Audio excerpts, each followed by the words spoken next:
The 24th of May 2026 इस परमात्मा वाणी का संपूर्ण मंथन। ओम नमः शिवाय। 1. मुख्य बिंदु, समझानी एवं उदाहरण। मंथन। मुख्य बिंदु 1. आदि शक्ति मम्मा को उनके नए और प्रैक्टिकल स्वरूप में पहचानना ही सच्ची निश्चय बुद्धि है। समझानी। सारा संसार मम्मा की पुरानी देह को याद करके स्मृति दिवस या मरण दिवस मनाता है, जबकि मम्मा ने नया शरीर धारण कर लिया है। जो बच्चे पुरानी फोटो या रूप को पकड़कर बैठे हैं, वे संशय और धोखे में हैं। स्वयं परम धाम निवासी सृष्टि के रचयिता शिव बाबा ने स्टैंप लगाकर पक्का किया है कि ये वर्तमान रूप ही जगदम्बा, सरस्वती और आदि शक्ति है। उदाहरण। बाबा ने समझाया कि जैसे शुरू में शिव बाबा के लिए भी बच्चों के मन में संशय आता था कि पता नहीं ये शिव बाप है या नहीं, वैसे ही आज गाड़ी मम्मा को पहचानने में अटक गई है। मुख्य बिंदु 2. समय रहते बुद्धि का ताला खोलना जरूरी है। अंतिम समय की समझानी किसी काम की नहीं होगी। समझानी। वर्तमान समय ही भाग्य जमा करने और अपनी बुद्धि से हर प्रकार के वहम व संशय को निकालकर फेंकने का समय है। यदि अभी भी बुद्धि में यह सत्य फिट नहीं हुआ, तो अंतिम समय में ज्ञान मिलने या समझने से कोई फायदा नहीं होगा, क्योंकि तब तक पुरुषार्थ का समय समाप्त हो चुका होगा। उदाहरण। बाबा ने बंद होने वाले बैंक का उदाहरण दिया है। यदि बैंक बंद होने वाला हो और उसके बाद किसी को अक्ल आए कि अब पैसा जमा करना है, तो कोई फायदा नहीं होता, क्योंकि सिस्टम फेल होने वाला होता है। मुख्य बिंदु 3. शिव और शक्ति एक दूसरे से अविभाज्य हैं। माँ के बिना बाप से कुछ भी प्राप्त नहीं हो सकता। समझानी। कई बच्चे कहते हैं कि हमारा मैया से कोई वास्ता नहीं, हम सीधे केवल बिंदु शिव बाबा से संबंध रखेंगे।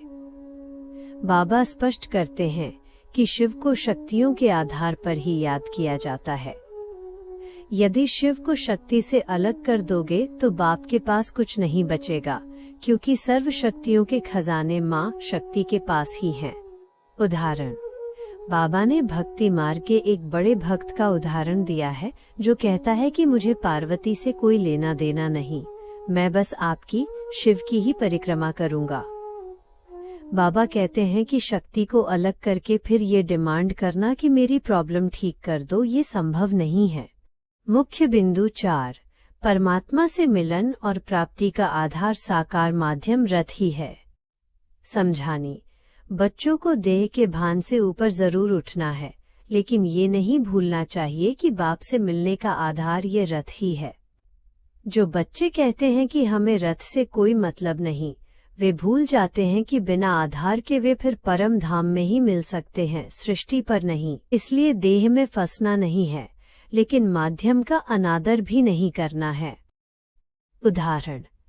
बाबा ने समझाया कि जब जीव आत्माएं साकार में मम्मा और बाबा को पहचानती हैं, तभी उनका सच्चा आध्यात्मिक जन्म दिवस मनाया जाता है। सम्मुख आए मूंग के हलवे को स्वीकार करते हुए बाबा ने सभी को इस अलौकिक जन्म दिवस की बधाई दी। 2. स्वमान। मैं आदि शक्ति को उनके प्रैक्टिकल स्वरूप में पहचानने वाली अटूट निश्चय बुद्धि विजयी आत्मा हूँ। 3. वरदान।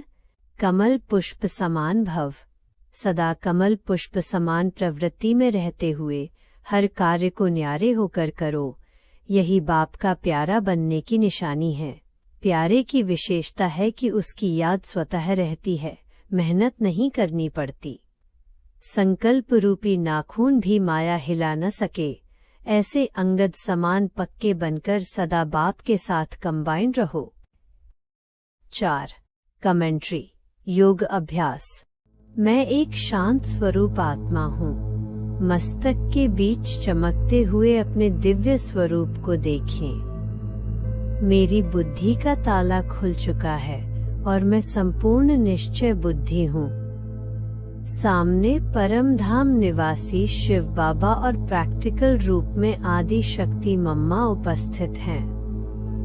दोनों के कंबाइंड स्वरूप से सर्व शक्तियों की किरणें मुझ पर पड़ रही हैं। मुझ में सर्व शक्तियों के खजाने समाते जा रहे हैं। मेरा मन हर प्रकार के संशय और भ्रम से मुक्त हो गया है।